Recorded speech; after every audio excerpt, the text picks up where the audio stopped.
I think basically the whole planet faces the same problem, which is we had a system that worked pretty well, but it's using up too much resources and it's destroying our planet. So we need to find ways to grow and develop people that are in harmony with nature. And so this whole consciousness that this is needed is speeding up, and especially in China. And so it's very good to have Chinese people leading this effort and then connecting with Europeans and Americans and people from other continents.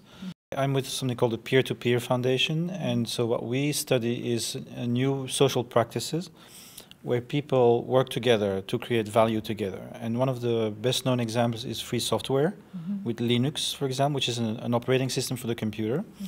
Another one is called Arduino, which is a motherboard which you put in the computer, but people can look up the designs on the internet, improve them, and then make the motherboard. It's also used in agriculture, farmer-to-farmer cooperative science, where farmers exchange their experiences with around nutrients. And so where this is emerging, it's actually working very well. Think about Wikipedia. It's out competing Britannica, and think about Linux being increasingly used by public services and governments and educational systems instead of the proprietary alternative. So what we do is we look at the potential of this new mode of creating value. And the advantage is that if you privatize innovation, you really take it away from humanity. But if you put it in a common pool, anybody can benefit and improve his own practices by learning from others, right? So for example, one of the peer-to-peer schemes is called a rice intensification scheme. And what you can do is you look at farmers who have higher yields than other farmers, and then you support them to teach other farmers to improve their yields as well. And this creates a collective learning experience, throughout the community. For today, people fish in the ocean, and they don't care about the future of the ocean, right? They just don't care about fishing and selling the fish. The result is that we lost 90% of our fish stocks.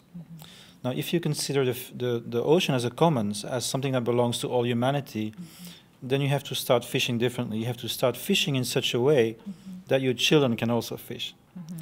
But we also apply this about knowledge. So knowledge is the key. How do you do that? And this is knowledge you have to share. So you have sharing software, you have sharing designs, you have sharing scientific knowledge, and protecting that common knowledge from being taken away from the whole community. Now you may think that this is not business, but actually it creates vibrant businesses. For example, this is an American example. What we call the open content economy is 1/6 of US GDP. And this is working with what's called fair use content, that is not copyrighted content. And it's also important that the companies learn to work with the communities without destroying the communities, right? Without making sure that you use it in such a way that it can continue to exist. Yes.